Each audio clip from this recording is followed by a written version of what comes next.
So, Mr. President, you have 3 minutes to make a statement or ask a question, and then we'll have a response for you, and then you can have a couple more minutes to tie up your question. Right, thank you. Thank you very much. Do I need to turn this on? Yes, grey button. Yeah. Yep, and put it close to you. Okay, thank you. Thank you. There was the meeting, I've forgotten exactly when it was, last year, of full council that endorsed the council's role in the CB bit. And at that meeting, members of the public raised issues of concern around the whole concept and policies of the CB bid. One of these was about security guards, and at that time there'd recently been some very worrying and disturbing incidents involving members of the public and the security guards employed by the Grand Arcade. And at that full council meeting, the assurance was given that there would be no security guards on the streets of Cambridge, and that assurance was given, I think, by the Mayor and certainly by the leader of the council, and also privately by the then CEO of John Lewis. I've recently been in discussions with John O'Shea regarding the presence of security guards a security guard that I encountered along St Andrew's Street, and he was travelling onwards after that. John O'Shea and I were able to resolve the issue of those guards doing a circuit from St Andrew's Street, along Downing Street and up Cornmarket Street to then be able to access Carluccio's. And there was much discussion to and fro, but John O'Shea has now assured me that that will not happen. But at the time of speaking about a month ago, John O'Shea said that it remained necessary for the Grand Arcade security guards to be on the perimeter of the Grand Arcade in order for them to be able to access Penhaligons and Chocolat Chocolat. Now, in that discussion with John O'Shea, I wondered if the functions that he described to me could well be performed by maintenance people. And that's really one of the main questions, as well as the more fundamental question, which is that other bids have involved the hiring of private security firms, as does the Grand Arcade, as everybody knows, and really what the public now need and want assurance of is that the bid will not be employing security guards on the streets of Cambridge, and that there will be no security guards on the streets of Cambridge, as we were absolutely promised.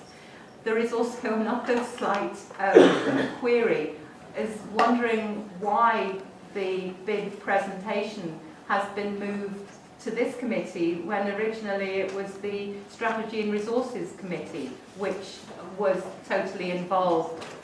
The councillors there were totally involved with the bid, were aware of everything surrounding the bid, and this committee, as far as I know, apart from that full council meeting, won't have that background. So we're wondering why this report is coming to this committee. Okay, thank you. Thank you very much. Firstly, Simon Payne, perhaps you'll explain why the bid presentation has come to this. Right. Could somebody lend me a pen for a minute? Sorry. Chair, thank you very much. The presentation is being made to this committee and follows the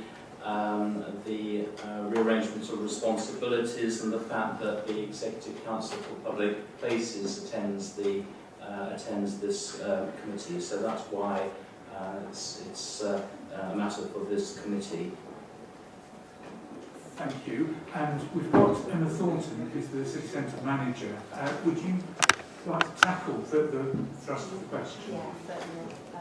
Thank you, Chair. I'm sure that Mr Quigley will probably cover this in his presentation, but I think the bid would say emphatically that it's committed not to have any enforcement powers or security guards on the streets of Cambridge, and it will hold true to that commitment.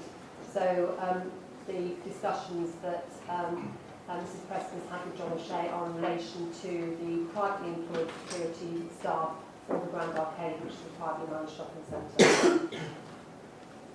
Thank you. Mrs. Preston, are you content with those responses? Or would you like to say anything else? Thank you. I'm very reassured that BID won't be employing any security guards. Do still wonder why it needs to be security guards who are inspecting the premises of Chocola, Penhaligons and Carluccio's when, as I said, from the functions described to me, it does seem that those functions could be performed by maintenance people. But that's presumably a Grand Arcade issue, but I think Emma Thornton is also responsible for the Grand Arcade, as John O'Shea is both centre manager and a member of the BID board. So there is quite a cosy relationship there. And I do still wonder why there need to be any security guards on the streets of Cambridge. Thank you very much. As we were promised there wouldn't be. So thank you. Thank you. So, Mr. Quigley, would you like to go ahead now with your presentation? Thank you. Thank you, Chair. Can everyone hear me at the back? Yes? Yeah. I'm Mr. Quigley, I'm the Cambridge BID manager, and I'm here today to speak a bit about the work that we've done so far. I'm going to touch firstly on the context of the relationship between Cambridge BID and Cambridge City Council. BID's business improvement districts across the country have dynamic relationships with local authorities.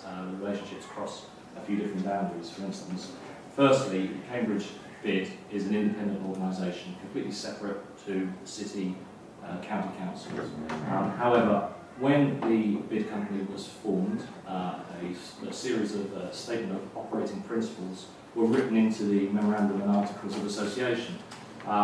Those statements of principles were written in agreement with the local authority, with the City Council, and they touch on equality and diversity, engagement with the local community, businesses, particularly small businesses with rateable values below the 20,000 threshold. It also touches on openness and transparency and open procurement and recruitment. So when the BID company was formed and incorporated, even at that stage, there was quite a strong relationship with the City Council, whilst the two entities are completely separate. Another dynamic of the relationship is that the City Council is a BID levy payer. It has 14 hereditaments in the BID area. So in that context, the BID is answerable to the City Council as it is to all the other businesses and organisations in the BID area.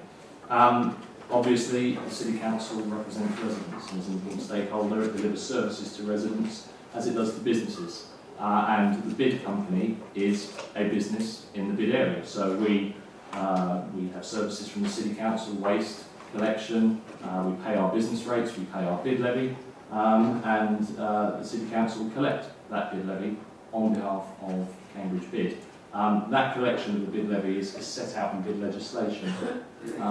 And I'd like to take this opportunity to thank the City Council's Rates Department, particularly Kevin Jay and Liz Poole, for their work, which has been excellent. And I'll touch on the BID levy shortly in my presentation. Finally, in terms of the relationship between the BID and the City Council, the projects that the BID will deliver will be separate and additional to what the City or County Councils provide in terms of services. They have to be.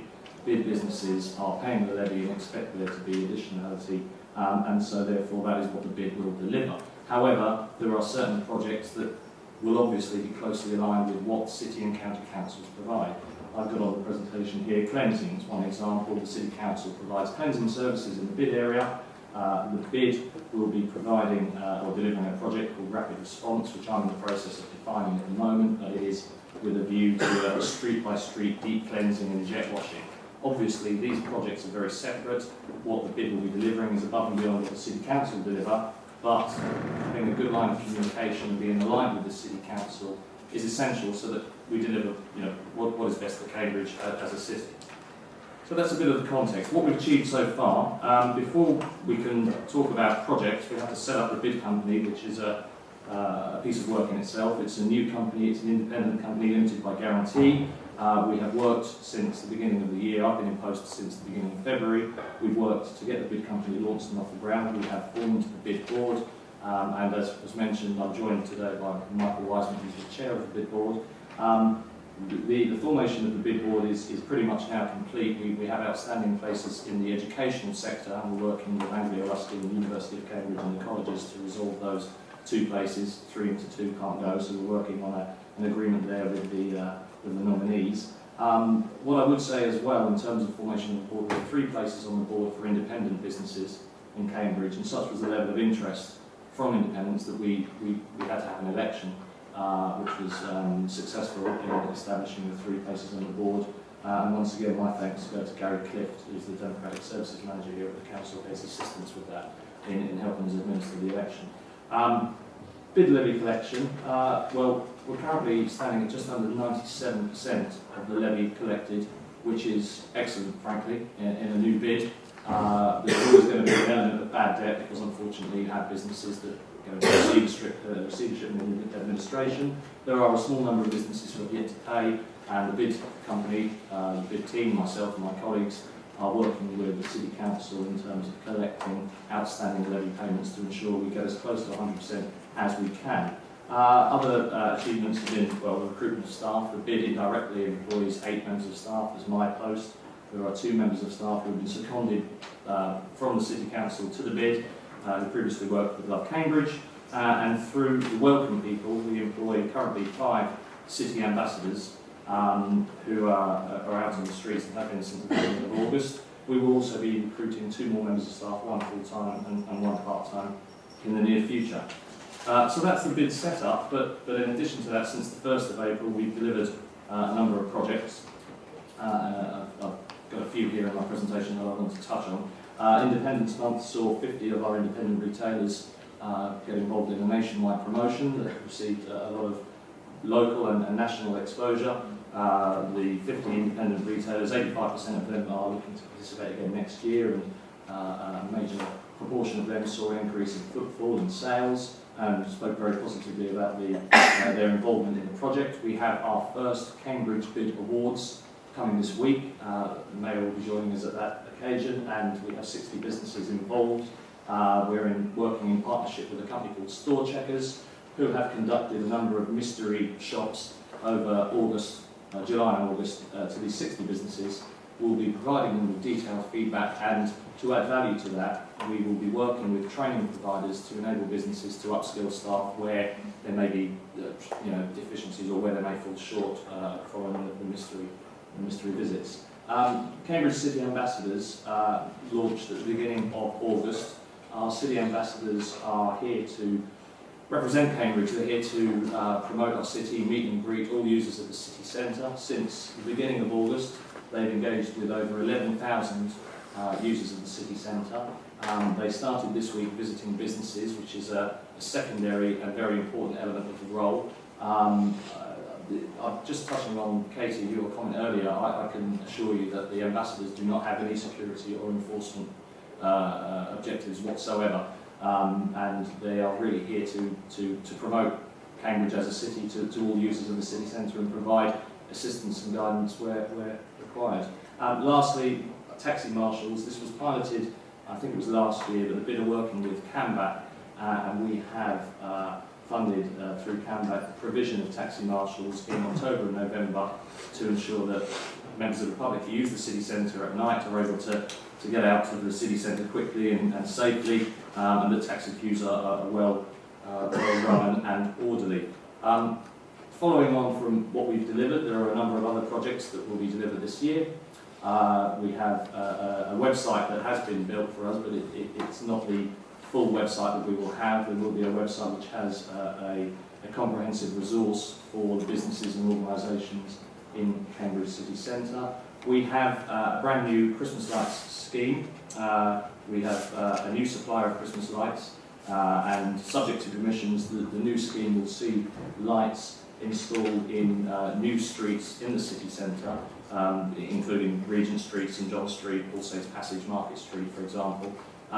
Importantly, the new scheme also sees us moving away from filament lighting, and we're moving to a full LED lighting solution, which is money saving, but also importantly environmentally delivers environmental benefits. And furthermore, on the Christmas lights, we will see, because it's a scheme that is consistent across the city, it will be a more consistent standard of lighting across the city. Rapid response is a project that I'm working on defining at the moment. I touched on it earlier. This is the street-by-street cleansing, above and beyond what is provided by the City Council. Businesses in the consultation in 2012 were very vocal about some of the detritus the morning after the night before, coming into work in the morning. Staff have to clean doorways, and they wanted to see that tackled in some capacity. And also jet washing and deep cleaning of our streets to bring Cambridge City Centre up into the standard we want it to be. There will be an open procurement process in terms of commissioning that work. We've already had very fruitful discussions with Tony Ainley, who's the head of Streets and Open Spaces, and an element of that service will provide, we hope, businesses with a reporting mechanism. Now, rapid response that could be a bit misleading, because it may give the impression that you pick up the phone and report a cleansing issue throughout the day. It wouldn't be cost effective, and we wouldn't be able to afford to deliver that level of service, but there will be an element of response in answer to the business's issues when consulted last year. Lastly, delivery service plan. We're working with consultants on an ambitious project to look at businesses and how they take deliveries and see if we can consolidate that and limit the number of vehicles coming into the city centre. Obvious benefits, reducing CO2, but obviously traffic flow as well. Communications and openness. I started in the role at the beginning of February. It was important to me then to communicate with not just our business and organisations, but all stakeholders in terms of bid progress. So far, methods of communication have involved, we've written to every business in the bid area ahead of the bid levy going out, so that they were fully aware of the bid and the fact that the levy would be coming through the letterbox. We have Cambridge bid members of the bid company who we communicate with regularly by email. And we also held a series of bid surgeries across different locations in the city centre to invite businesses and anyone else to come and speak with us about the bid. Going forward, we will have a comprehensive communications strategy that will include regular newsletters. The first one goes out this month. Subsequent ones will be in January, March and July of next year. Our ambassadors, as I've mentioned, will be visiting businesses and out on the street to answer any queries from members of the public. Press releases obviously related to projects. Advisory groups, this relates to the bid facilitating businesses getting together collectively to discuss and tackle issues that are relevant to Cambridge or their particular pocket of Cambridge. The bid website I've talked about. I'm also pleased to announce that we will be publishing all of our board meeting minutes on our website. Our last meeting was a couple of weeks ago, and the minutes haven't yet gone on the website, but that will be in the next week or so. And finally, we're looking also at the possibility of having open drop-in sessions at the bid offices in East Road, where anyone, businesses, members of the public, can come in and speak to us about the bid and what we're doing. I'll round up now to just talk about how we see the future. The bid is here for the next 5 years. We're committed to meeting the expectations of the businesses, and that means delivering the projects that are in the bid business proposals. We're committed to adding value to those projects. We want to secure additional funding and look at delivering additional projects that are required by businesses that meet the needs and requirements of the city centre over the next 5 years. We're committed to representing the business community. The bid is a unique opportunity for the businesses in the city centre to have a collective voice and contribute to the way the city centre is managed and how it develops. And lastly, we're committed to the pledges that were made within the bid business proposal. And just to recap on those pledges, they are to support, strengthen and develop the work of those who are looking to enhance the city centre, to ensure the bid works to promote and support the diversity here in Cambridge, to secure additional income, as I've mentioned, to deliver added value projects, to develop projects that work to reduce CO2 emissions, and I've mentioned we're already starting on that.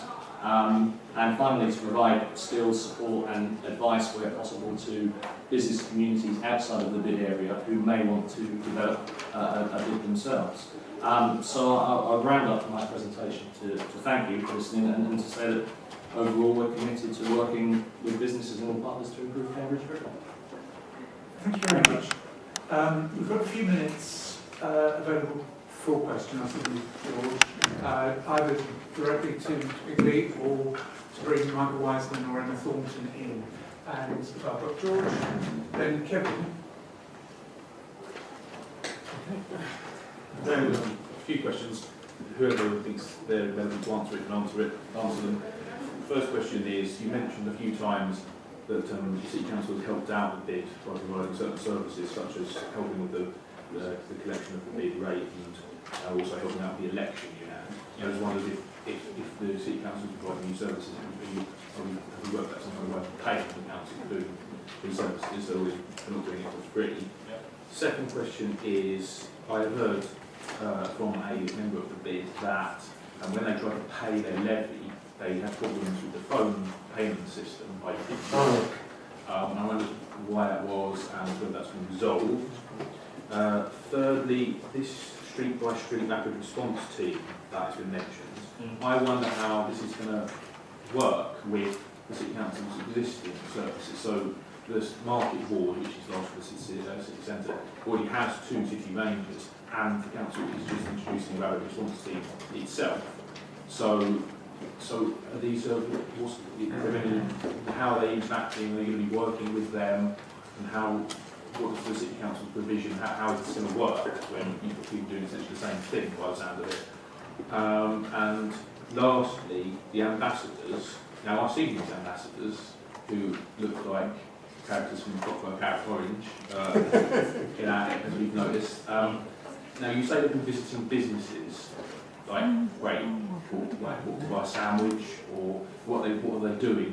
I mean, I think you're a bit vague on that. And also, I've seen them wandering around a lot, and I've seen them actually doing much more than, I would like a bit more detail on what they do. And also, seeing as they're now employed by the Business Improvement District, which is made up of a series of private businesses, are they, if somebody a tourist comes up and wants to know where something is, which has nothing to do with the bid. So, King's Chapel is not, for example, is not part of the bid, or the Piccadilly Museum, or any other range of things. I'm hoping and assuming that these ambassadors are not just, refusing to answer questions because it relates to businesses that read the bid. I'm hoping that they are being generally helpful, and there's some way that they're clearly identifiable to tourists. So tourists aren't just thinking, who are these strange people in coloured shirts wandering around Cambridge? George, let's get some answers.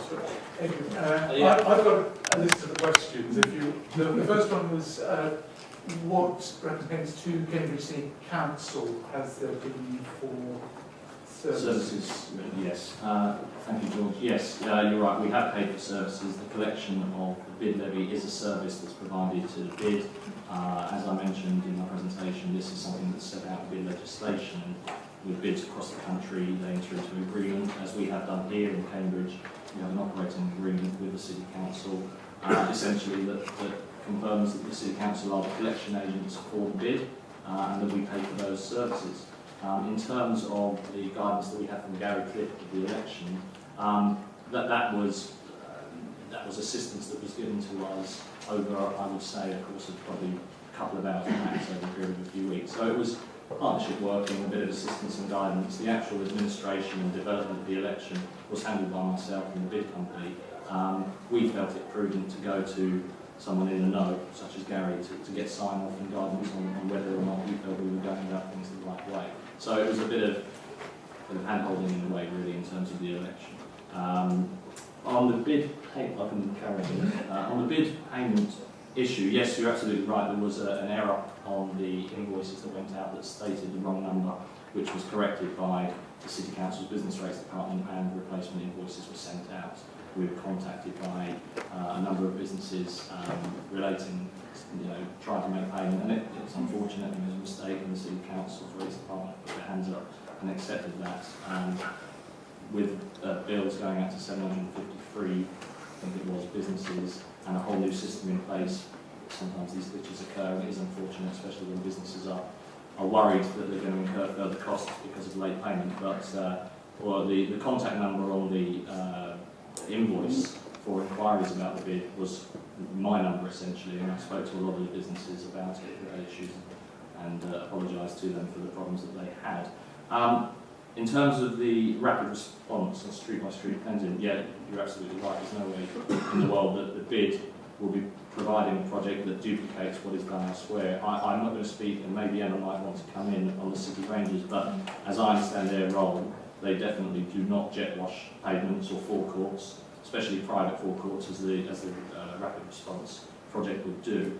But the rapid response project, the company we commission with, whoever that may be, will work in partnership with the City Rangers, as they'll work in partnership with our ambassadors, who have a reporting role as well. If they're out in the street and see an issue, they need to report it to the right place. But the rapid response project is still, what we've got in the bid proposals is an outline of what we want to achieve. But I'm in the process now of defining that service, looking at what happens in other bid locations, what is best practice, and responding to what the businesses need here. But it won't be a duplication of what is provided by city or county councils.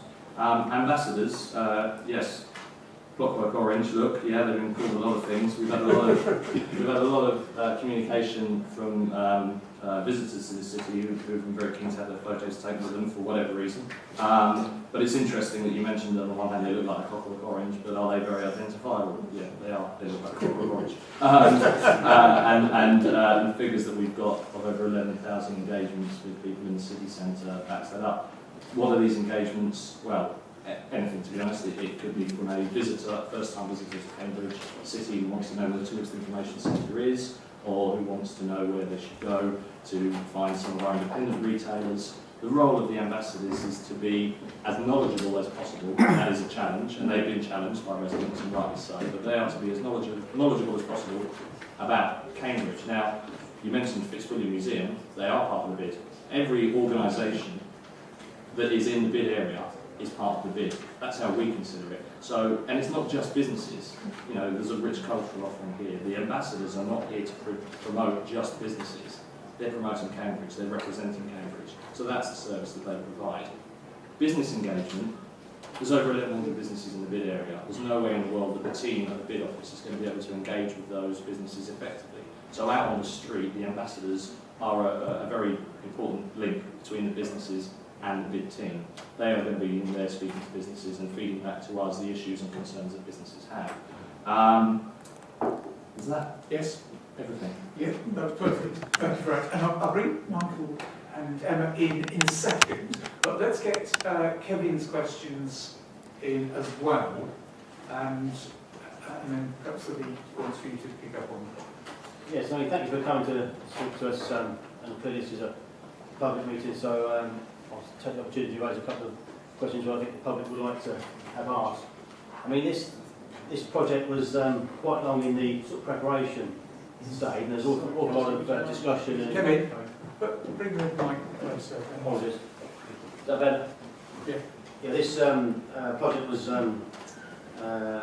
quite long in the preparation stage, and obviously a lot of people took a keen interest, and there are quite a few people with quite big expectations of what this may deliver. I have to say, looking at it from a completely objective perspective, you haven't exactly hit the ground running. I mean, we've got the ambassadors. I'm not going to say anything about the ambassadors. I think they'll be tested by the public, and their work will be viewed by the public as they see them. But I mean, we've got a couple of projects mentioned that aren't exactly new. I mean, taxi marshals, the Christmas lights. I mean, not exactly new, are they? I mean, it's what we're looking for. I think are something to add value to what is already done within the, particularly the city centre. I think the public we're looking for projects that would add value and to what the council does, and I think we're looking for something sort of visible and practical to see as a sort of product of this project. I did notice there was one side that said many more projects and initiatives to come forward, but I've not exactly heard anything concrete as yet as to what that will be. And I think, from my perspective, I want to see what we're actually going to do over the next sort of 5 years to actually add value and actually, to give all those who contribute in including us as the City Council, a bit of, result for the money we put in. Well, I'm not sure if there was a direct question there. More observations. Okay. Thanks, Kevin. Yeah, a reasonable observation and question, absolutely. My response would be that I don't believe it's always a case of reinventing the wheel. If something's successful, then the bid should deliver it. What I would say in response to your comments about, let's say, taxi marshals, for instance, if the bid wasn't funding, no one else would bid.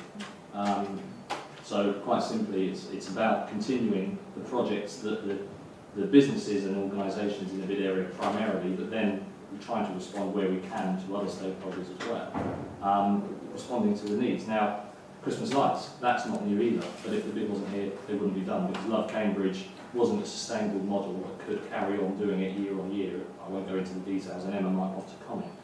I do take on board, however, that you want to see new projects. Well, I don't know if you've looked at it, but the bid website has the full bid business proposal. So that's the manifesto, so to speak, that businesses voted when they voted in favour of the bid.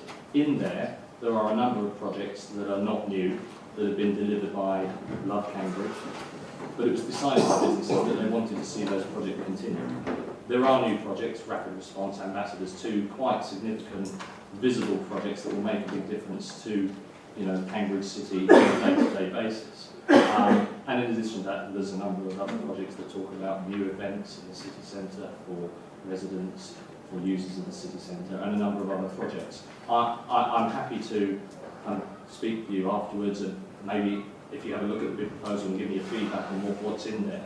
But I'm conscious of what the expectations are from the businesses and City Council, and as much as I stand here today and talk about it, we need to get delivering. I think that what I would say at this point, as we're halfway through the first year, is that it's a 5-year project, it's a 5-year bid, and the first year is about getting on with the projects that are in the proposal, delivering them efficiently, and then building on that. I mentioned getting additional funding to deliver other projects. We will be listening to businesses and stakeholders and responding where we can. Might be a good moment to invite Michael or Emma to contribute.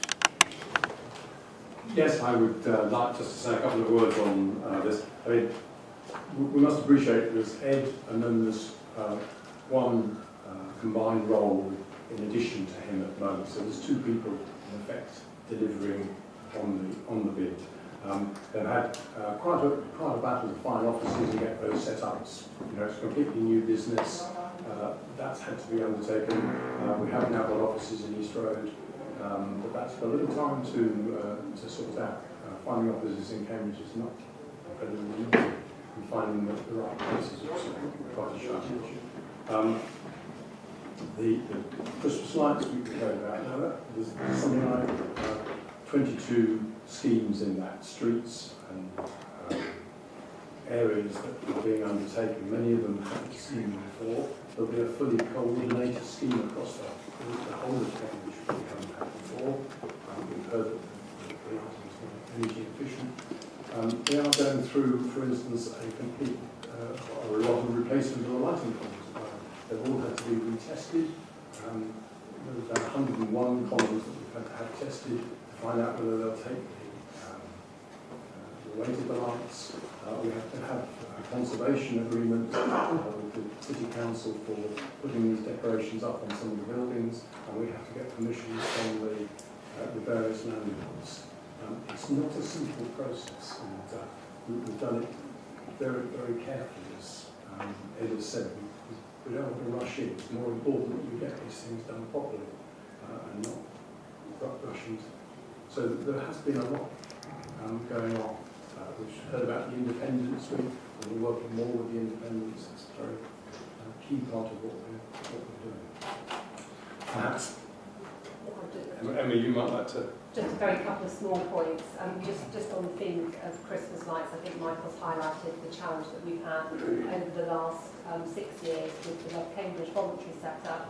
A huge amount of time was spent collecting contributions from businesses street by street. So obviously the bid has the opportunity that it has the core funding to deliver that programme. But I think more importantly, to see streets who've never had Christmas lights, and we've often commented on the gateway or the main gateways to the city, from the station, Regent Street, and Beyond, which has been very, very dark.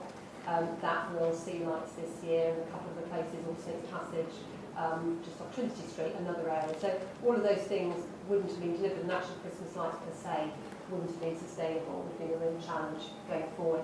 Just finally on the last comment, just regarding the rapid response, just to clarify, my understanding, although it's not in my area, is the rapid response team, the City Council's commissions is outside the bid area. So it's not delivering that service within the boundary of the bid.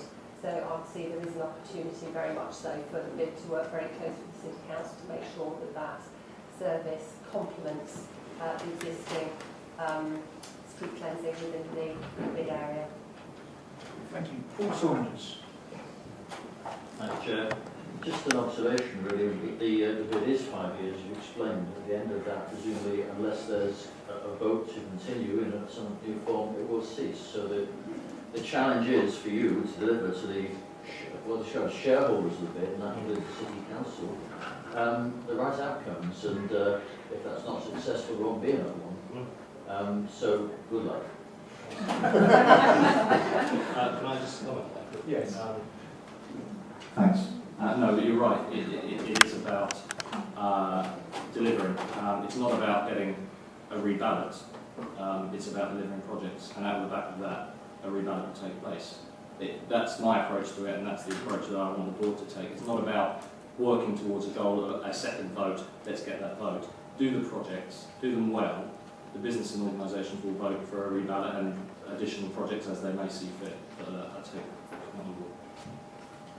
Well, that's fine. Thanks very much. Thank you all for coming. Yeah.